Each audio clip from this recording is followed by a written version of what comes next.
Hello, and welcome back to another episode of A Fresh Perspective on Business podcast. I'm Tony, 38, from Chorley, Head of Broadcasting and Entertainment at Fresh Perspective Resourcing. We are a recruitment business based in Chorley, which is in Lancashire, in England, in the United Kingdom. I'm joined in the podcast booth by Vicky Taylor. She's going to say hello now. Hello, everyone. How are you today? Good. Nice to be back with you, Tony. Is it? Maybe not today. No, but maybe not today. No, it's always nice doing a pod with you. I'll take that. Take the little wins today. Clip that. Clip that. Whoop. Absolutely. Today, we are going to be talking about sales. Stuff that I know a little bit about because, believe it or not, I'm not the head of broadcast and entertainment in a full-time capacity at Fresh Perspective.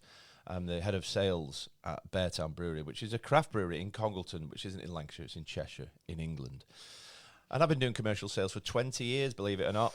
Long time, that, isn't it? Long time selling stuff. Wow, 20 years. I've not even been working for 20 years. No. Well, I mean, yeah. No, I was in school 20 years ago. I was trying to think of something derogatory to say, but it's gone. My brain's not working properly today. No, just be nice instead. Yeah, I'm being nice instead. Yeah, so this is all about qualifying your sales leads and prospects to make sure you're dealing with the right people and selling the right stuff at the right price and you're not wasting time. Basically, that's what it is. Oh, have we done them? Now, we have had a bit of instruction from Paula. Hello, Paula. Hello, Paula. Hope you're well. Hope things are good in your world. And you probably know, for seasoned listeners of the podcast, you'll know that we like to ramble on about stuff that's been happening in Fresh, in life, in the first quarter or third of the podcast, and then move into the topic and add the value and the life hacks and the tips. But I'm just not sure if I can do that today. Predominantly. The brain's not braining today, is it? Predominantly because I've hurt myself. I've got a bad back. I think I've got a bulging disc. That's how it feels. So I'm sat in the podcast booth with Vicky Taylor with a hot water bottle on the bottom of my back, which is it's soothing. But I can't walk and my brain can't really focus. You can walk. Yeah, I can, but I am in constant pain when I walk, like a 6 out of 10 pain. Right, well, maybe there's a wheelbarrow out there. We could put you in that and wheel you around if that's going to help. It might do. So, I from the get-go, I apologise now for maybe not being my flamboyant or charismatic self on the pod. I will do my best. That is my commitment to everyone today. Yes. So, without further ado, I'm gonna crack on and say, this is episode 209 of A Fresh Perspective on Business podcast. But Vicky, can you share with me and everyone listening around the world today, what is that in Spanish, please? Episodio número 209. Very good. That was proper winging it as well. I think I did well there. Nueve. I think that's how you say it. I've said that before. I thought nueve was 8 though. It won't be 8 because the podcast number is 209. Yeah, that's why I'm slightly confused. But what do I know? I just read off a bit of paper. I just read off a bit of paper. Yeah. Also, ladies and gentlemen, I'm having a cup of tea with a Yorkshire tea bag. Well, the tea bags are available. They're not as good though. No. Yorkshire tea bag always. Premium. Yeah. And I've recently switched to oat milk in my tea. Now, I'm not saying it's a life changer, but it's really enhanced my experience of having a cup of tea. Less calories as well. Less calories as well. So if you're a tea drinker, maybe give oat milk a shout. It's a good choice. I would say soya milk. Yeah, but is that not a bit thin? No, oat milk's very thin. Soya milk's a lot more creamier. Oh. Clip that as well. Yeah. Yeah, clip that if you want. Yeah, oat milk, that's why your tea's so dark. You don't get a good colour of brew with oat milk. I don't mind. No, it is dark, I agree. Yeah, whereas soya... Soy, are you on the soy? Oh, no, sorry, I don't know what I've got in there. God knows. Whatever they've given me. Did Gemma make it for you? No, I think that was Tyler, actually. Okay. Gemma's probably the worst person on planet Earth to make brews. Gemma is Laura and Emily's PA. She once made Vicky a brew for us to record the podcast a few weeks ago, and it was like mud. Yeah. Like soil and water it was. It tastes like mud as well. Yeah. Yeah. So visually and consumably, it wasn't very good, but the effort's there. So thank you, Gemma. Yeah, it just needs a bit of practice. That's all. I don't really know how people get brews wrong, but they do. They do. It's it's like one of those things that everyone should just know. Do you know, like how you know how to walk? Like you just know what to do, don't you? You just put one foot in front of the other. It's like tea and coffee. I feel like it's just a basic life skill that you should know. So I don't know how people get it wrong, but my God, they do. Anyway, so today we're going to talk about.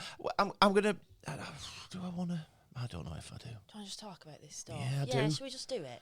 I do. Yeah, sorry, Paula. Sorry, I genuinely am sorry, Paula. But there is some really good stuff coming up in about 5 minutes. All about sales and all about filtering out those opportunities on those people who you actually don't want to work with or aren't right for your business. And if you can streamline that process and get good people in your pipeline, you're gonna have good sales and good customers. Speaking of good sales, wink across the desk there. I'll tell you who's good at selling. Taylor Swift. She's good at selling tickets and records. Oh, and everything else in between. You want to see the queues for the merch? Yeah. Well, I'm saying this because... Oh, yeah, sorry. Jump the gun. My friend Vicky Taylor here went to Wembley Stadium in London on Saturday to watch the aforementioned Taylor Swift in concert. Magnificent. Oh, she was amazing. I bet. So good, but the longest concert I've ever been to in my life. I got a bit delusional at the end. Why? Because I'd been stood up for that long, and I was just... I felt old. My back were hurting. Right. My feet were hurting. Were you dancing? Yeah, of course I was dancing. And my ears were ringing. There was 92,000 people in there. Yeah, so good. Shouting so loud. And singing and screaming and all that. Yeah, absolutely. But she was on for 3.5 hours, just her. There was Paramore on before. They were on 45 minutes. By the way, amazing. Did she not? So good. 3.5 hours. Did she not have a break for 10 minutes and have a cup of tea or something like that? No, she'd literally go off stage for 10 seconds and she'd be back on. A 3.5 hour performance. That is sensational. I mean, DJs do that, don't they? 3 or 4 hour sets at a time, but they're just pressing buttons. There, they're not singing and dancing. What are they doing? Excellent. Hand in the air. That's it. They're not, her stage was probably, 80 metres long, and she were up and down and all that sort of stuff. Side note. Yeah. My daughter Lauren, who, by the way, has smashed her GCSE results today. Well done, Lauren. Well done, Lauren. She might listen. Did you know that you can stream, you can't anymore, she's finished, but you could stream the concert on TikTok from people who were there live? Oh. So we watched some of it, me and Lauren, on Saturday. No, not Sunday night. Oh, did you? Yeah. So people are streaming it on TikTok. Yeah. It kind of annoys me that. So I was in standing. And in standing. What do you call it? Standing. I was standing. Right, yeah. Whatever. I was there. I was in standing. And I'm an average height. You are. I'm not really tall, not really short. I'm an That's average height. That's what average means, yeah, I got you. So I can see they need to make the stage a little bit higher up. But then she comes out and all these bloody idiots get the phones out and it's just a sea of phones. And all I can see is her through this person's phone in front of me. No I'm like, put your phone away. I'm like, okay, you want a little bit of a thing. But there was this woman, she was short, so it were all right. But she literally filmed the whole thing. And she's just watching it through her phone. I'm like, look, she's there.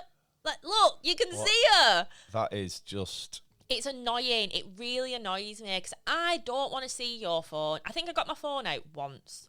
Did you? Yeah. Because You want to be in the moment? Yeah, and if I record it, am I going to watch that back? Probably not, because she's like a little ant on my screen. Oh, okay. So what's the point? I want to be in the moment watching it, but all these bloody idiots around me I'm really passionate about it. And then the tallest people in the world stand in front of me. I had to move. I couldn't see a thing. Oh, that's a shame.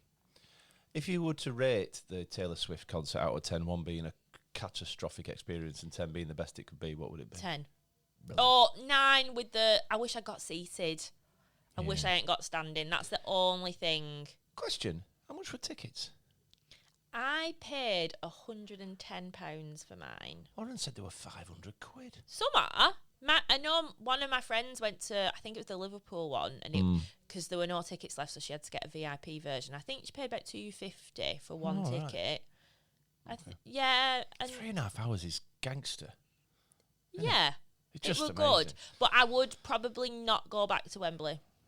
Because it was... Getting out of there Oh, was yeah. absolutely dire. I bet you were queued on Wembley Way for a long time, weren't you?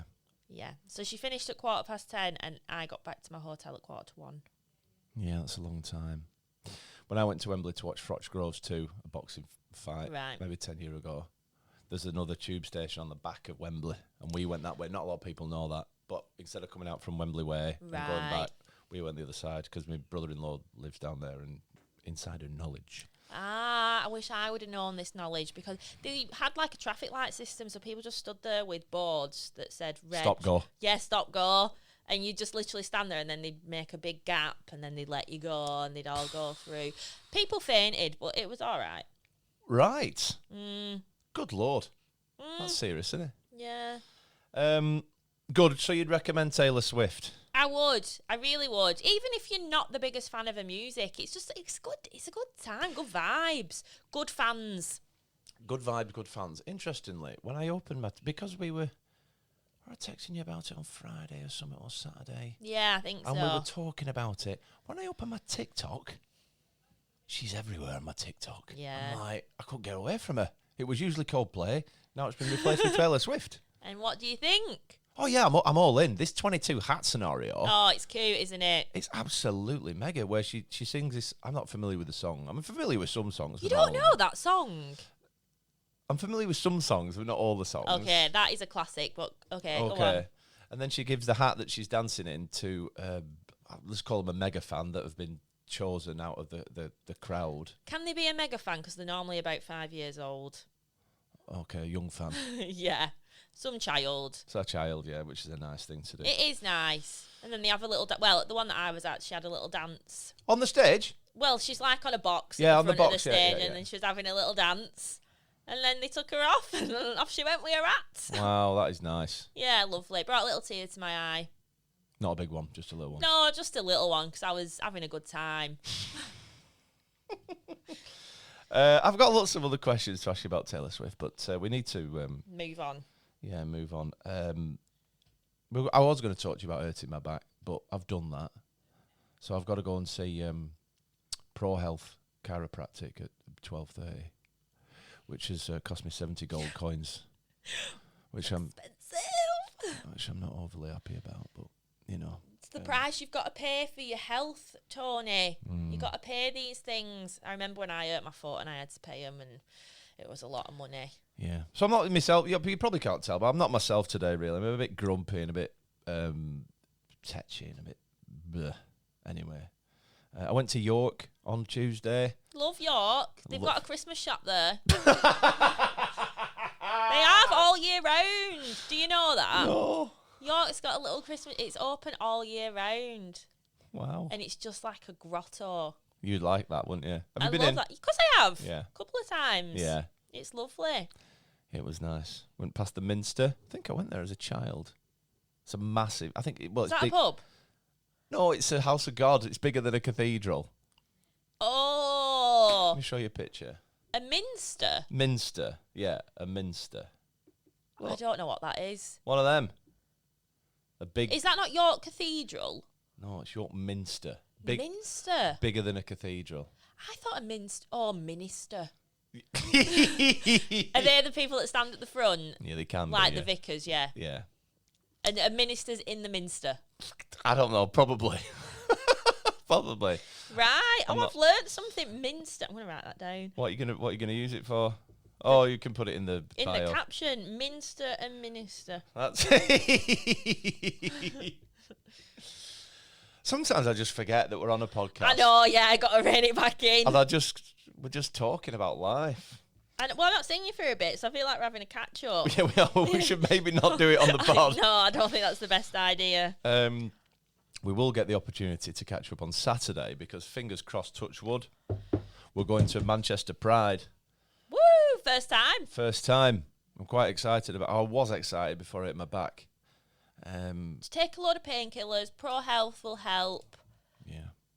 So we're going to Manchester Pride. We've Beartown have got a bar right opposite the big. What do you call it? Transvestite? Is that what they call them? No. Drag.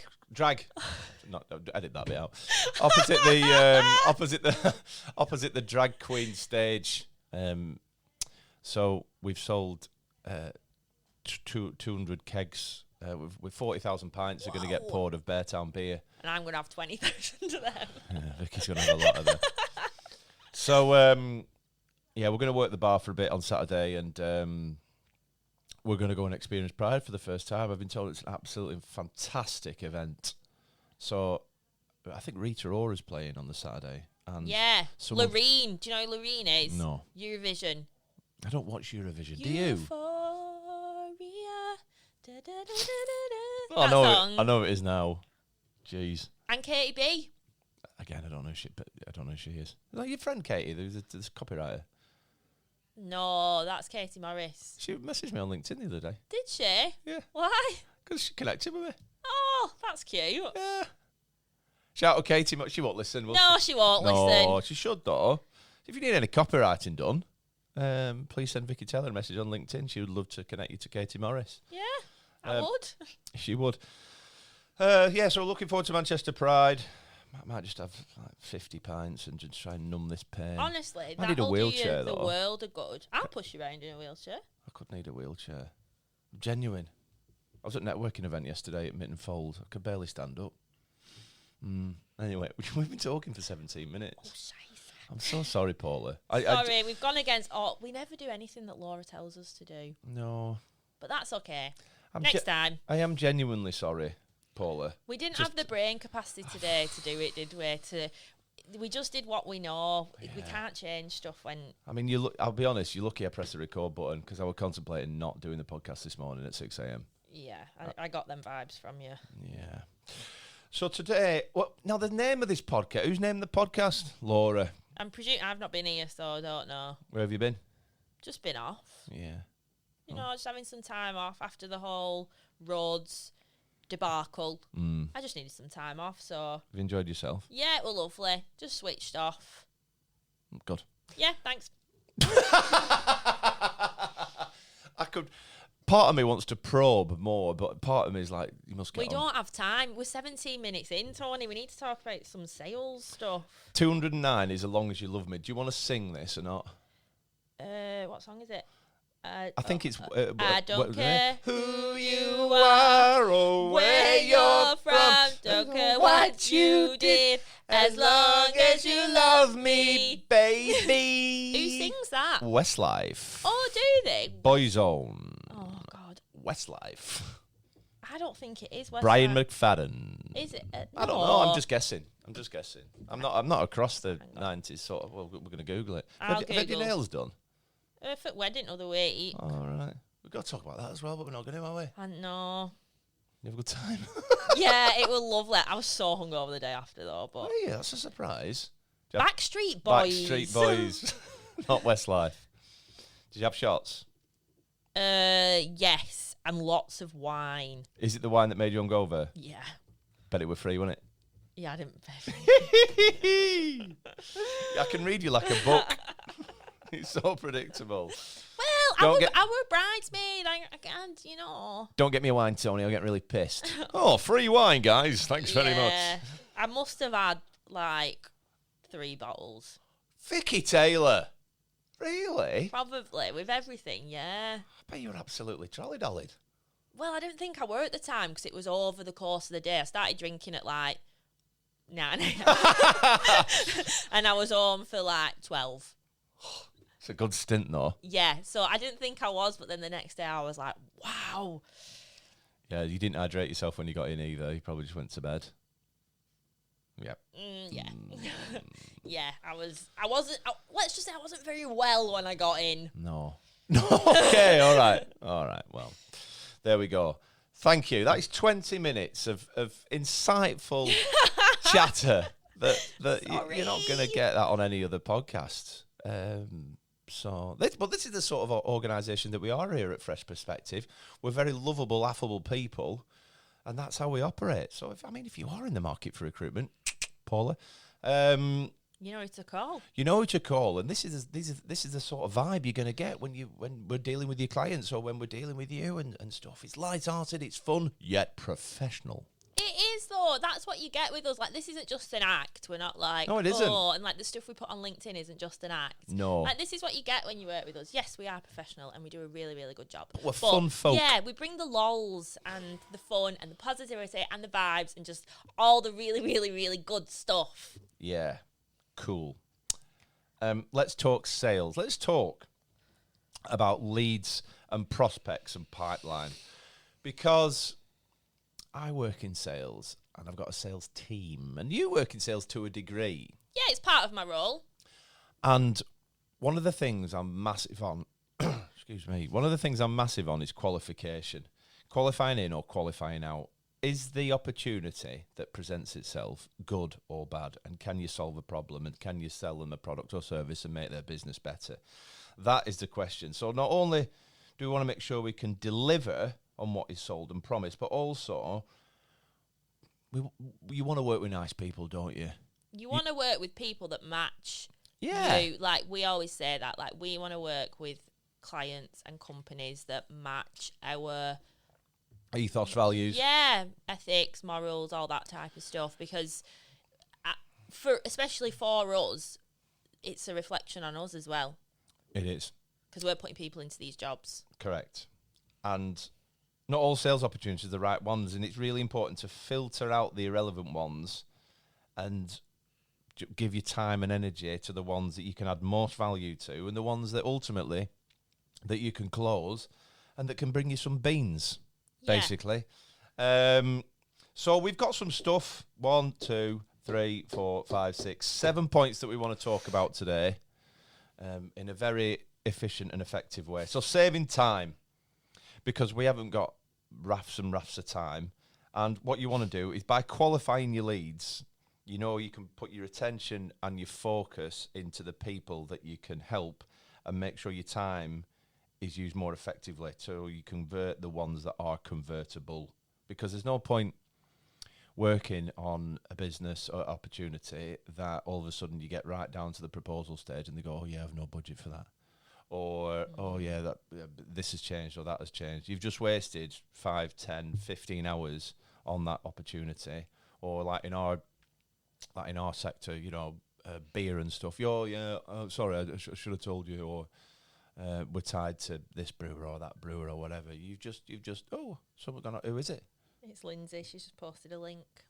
You get notifications on your watch for links being posted. It's in the WhatsApp group. Oh, so I get my WhatsApp notification. That would do my head in. So saving time. So by qualifying effectively and qualifying correctly, whether the person comes in or out of the pipeline, you're going to save yourself time by working on those opportunities that are good for you. Anything to add? I would just like to add that we at Fresh, we do a lot of calls beforehand, before someone does come on board, as part of our qualifying process. And I think some people think it does take a while sometimes, because we like to have like 3 calls before people, at least 3, before people come on board, to qualify them, to make sure that they're right, and to make sure that we're right for them as well. Okay. Wow, that's a lot, isn't it? Do you think? Why can't you do it in the first call? We should maybe do this off the air, but why can't you do it in the first call and streamline the process? What, do it all in one call? Not all in one, but surely you can qualify an opportunity in half an hour. No. Maybe. Point for another day. Yeah. I'll pick that up outside of this, Laura. Increase conversion rates. That is what we want, 100%. So by qualifying those needs, you're qualifying those that have a genuine need for your product or for your service and have actually got the budget to buy it, and the person can buy the stuff, they've got authority. You're not just dealing with someone who's not a key decision maker. And I use that phrase all the time. Key decision maker. Can they say are they the yes or no person? So that's going to increase the likelihood of doing deals. So for example, I know our conversion rate, as soon as we get to proposal stage, is 66%. Is it? Yeah. I don't know what ours is. I do. Do you? About the same. Is it? My individual one, though, is higher than that. 67. I would say it's probably about 80. Okay. So that's why you need to use some CRM software to have a look at those figures so that so that when you work it back, you know how many proposals you need to do and how many meetings you need to do and how many calls you need to do in order to get that conversion rate.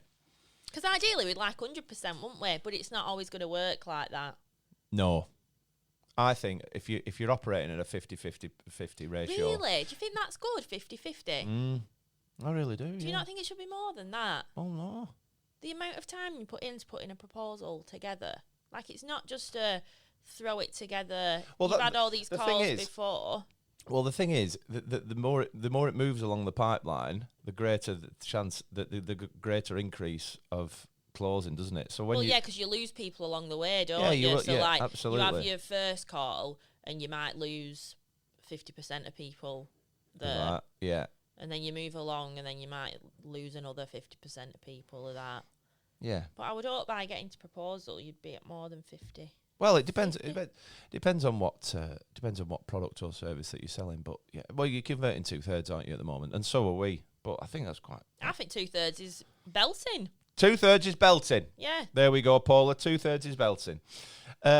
Improved customer experience. So by identifying the right prospects, you can pretty much tailor your approach to meet their needs, and just providing a better personalised experience that's not off the shelf, which ultimately is going to lead to long-term relationships that are hopefully going to give you more business, and also they'll hopefully refer you to their friends in business for more business.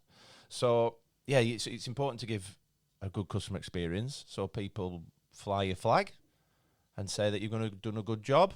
That's what we like to hear, isn't it? That's what we like to hear. Yeah. I'm a big advocate of a good customer experience. Did you have a good customer experience at Wembley? I didn't really have an experience with humans. So have you seen the beer tap at Wembley? No. So basically, if you want a drink, there's like some little barriers. You go up to them, you tap your card, it lets you in. It's like a supermarket. You then pick what you want, and then all you do is you walk out. Like Amazon.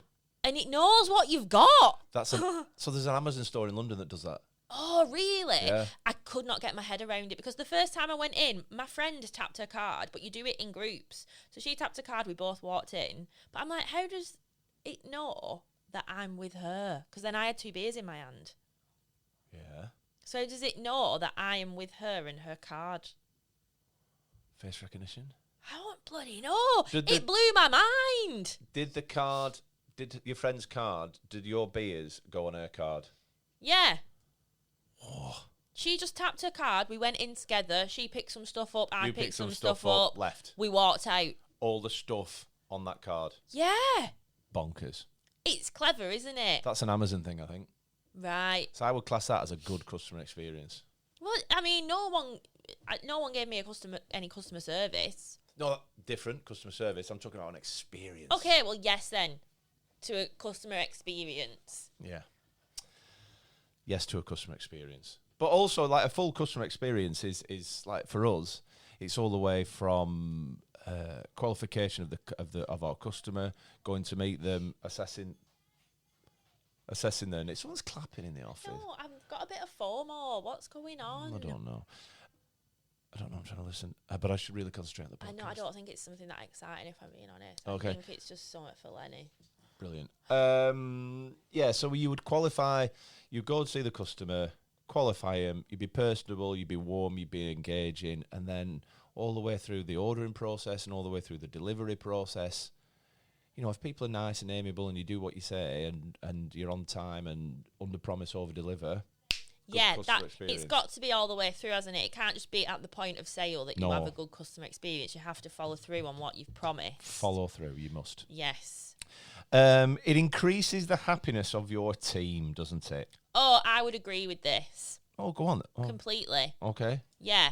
I think maybe in the past maybe brought on a couple of sales that haven't been qualified as well. Oh. And it's caused problems later on. For the delivery team. For the delivery team, yeah. Yeah. You want to you want to work on stuff that you can deliver and that you can fulfill to the client.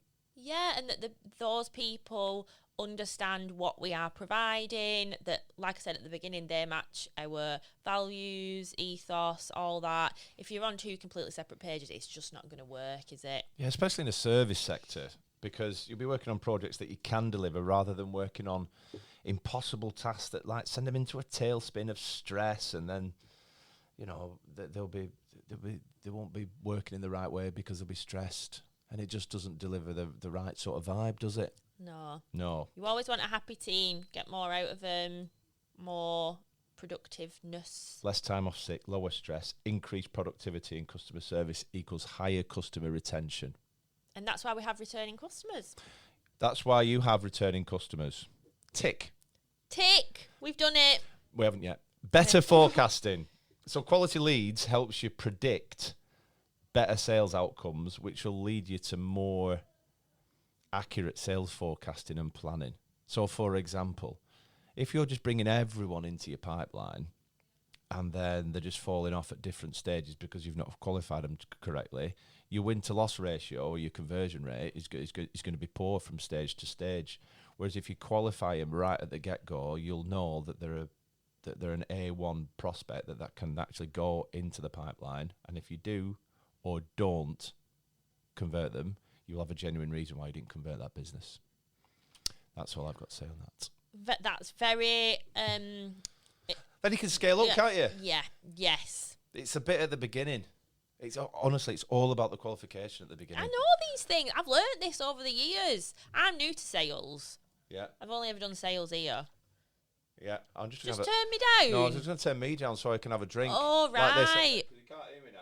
Right, okay. I thought you were like, she's talking a load of rubbish. Let's turn her off. I've got a new drinks bottle for my bike. When I drink it, it gives a little bit boop at the end. And I thought it was... Bit of ASMR going on here. I don't know what that means. Well, I do, but I just don't understand it. So I just thought I'd take it off mic. But now we've brought it fully on mic, haven't we? Yeah, and that's okay. Well, it is now. I was just trying to be subtle and professional, but alas... You've dropped a bit there. You've made a mess on the desk. They're right in front of your piece of paper. There's a bit of water. Because I selected the wrong water in the... I can't remember what I was saying now, so... Move on. Sorry, Paula. This is going really well. It is going really well. There's some great instant tips. No life hacks. I've hit the microphone again. No life hacks at the moment. We need to weave some of those in. Have I had any life hacks? While you think about the life hacks, I'll talk about increased sales efficiency. So the sales team can work more effectively by prioritising leads that are more likely to convert, because that's what turns salespeople on. Can I do this business? Can I get this into a win? Which reduces wasted effort on prospects and people that just don't align to your offerings or don't see any value in what you're doing, or might have a budget, might not have a budget. The salespeople want to work on stuff that they can win because they're hungry for winning. It's as simple as that. So you're by qualifying more effectively, you're going to get people working on stuff that they like, and it's going to get them turned on. It's as simple as that. And it works like that in my team. And they don't like... Some salespeople are lazy, right? Predominantly. I mean, this is what I hear. It's like a stereotype, isn't it? Yeah, salespeople are lazy. It's like, whoa, so much big, sexy and shiny, but whoa, let's do them, go and do this deal. I'm like, whoa. Just qualify it first. Qualify it. And just don't get too excited. Once you've qualified it, then we'll get excited. Right. Only because I'm a bit long in the tooth now, and I've been there and done that. So I've got excited about big shiny things before, in a metaphorical sort of non-pride sort of way. Right. Yeah, we want to work on stuff that we convert, don't we? Or else we're just going to get pissed off working on stuff. Obviously, yeah, it's bit shit when you... Ooh. You just said piss. All right.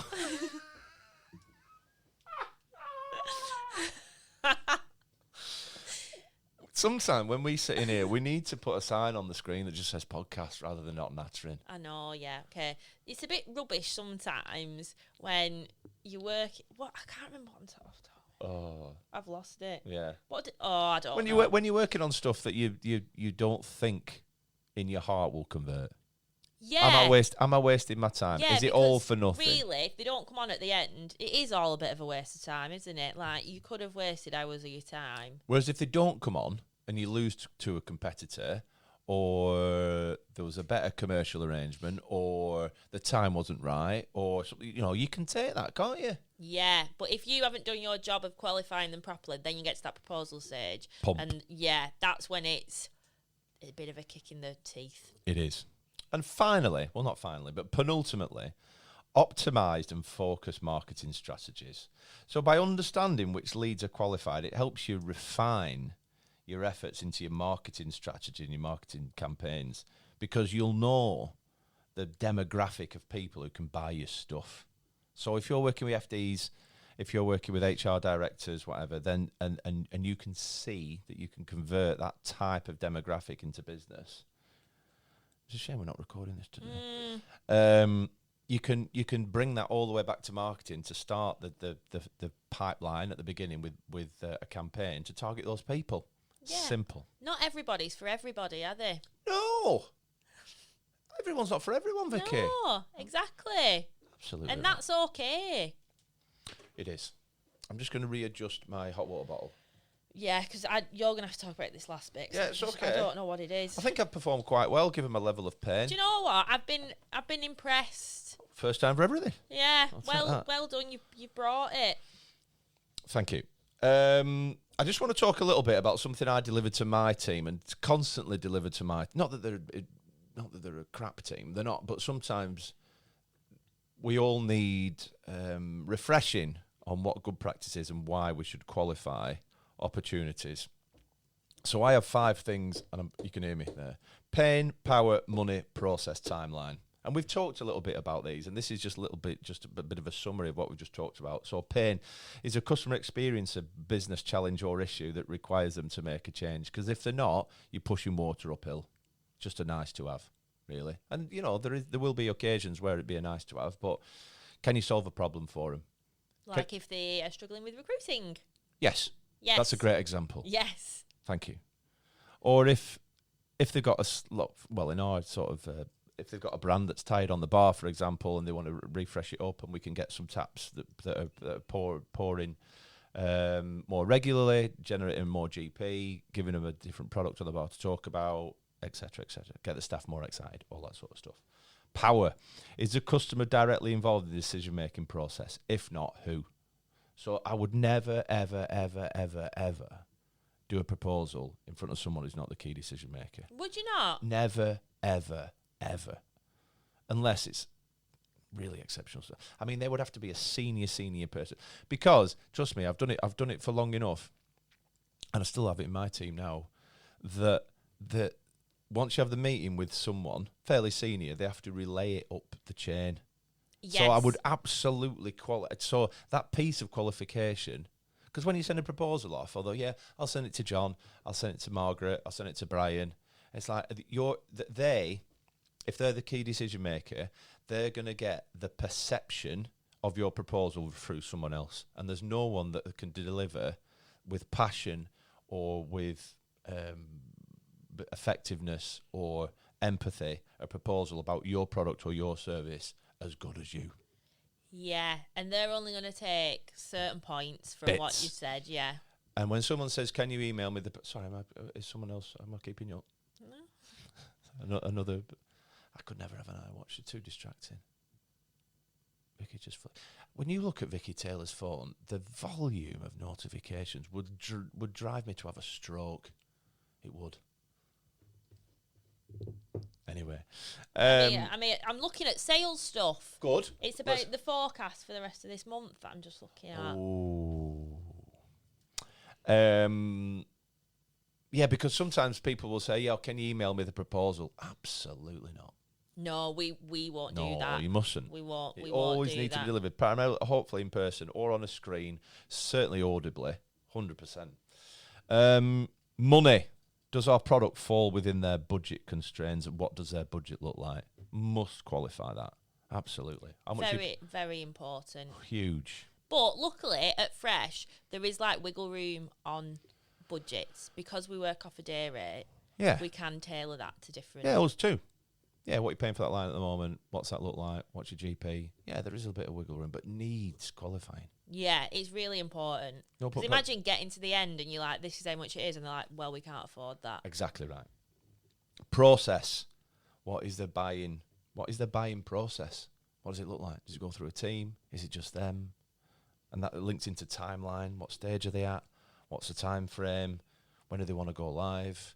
And then you can adjust your pipeline accordingly and look at your close dates. So we have a list of, in all our pipeline, on every single Monday, I run through the deals that my team have said will close in this month. Is that still going to close? Are you winning out of business? Yeah. I can actually predict the volume that's going to. You'll probably do that as well. Yeah. So that's pain, power, money, process, timeline. Nail all those 5 things, you'll be in a better position than you maybe were if you weren't doing this before. And that is Tony done. Mic drop. Mic drop. I'm going to have another cup of tea. Have you enjoyed yourself? Yeah, do you know what? It's been all right. Great. I wish I were doing another one. Do you want to do the next one? I can't. I've got too much stuff to do. I can't. I've got too much stuff to do. No, it's booked in your calendar, though. Oh, okay. It isn't booked in mine, so I've awkward. got a lot of catching up to do. Thank you very much for listening. Is there anything we want to direct the lovely people to at the end? How many people do you think listen to the end, do you think? I don't know, but if you do, go and take a look at our new website. Am I on it? I don't know if you are yet, but maybe go and have a look to see if Tony's on there. Yeah, It's just please. been revamped. It's really good. It has all our services on there. It has all our lovely faces on there. Maybe Tony's. And all the dogs are on there as well. And if you are in the market or someone you know is in the market for recruitment, why don't you pick up the phone and have a conversation about how Fresh Perspective could add some value to your business by just doing recruitment in a different way. Yes. In a better way. Yeah. Do some voiceover adverts. Have you thought about recruitment in a different way? Ooh, Phone? No, that not gives me the ick, that. right. Maybe cut that bit out. Then. Ladies and gentlemen, thank you for listening to episode 209. It's been lovely to talk to you today. Yes. Anything else to add, Vicky? No, I think that's it. Okay. Right, bye. See ya.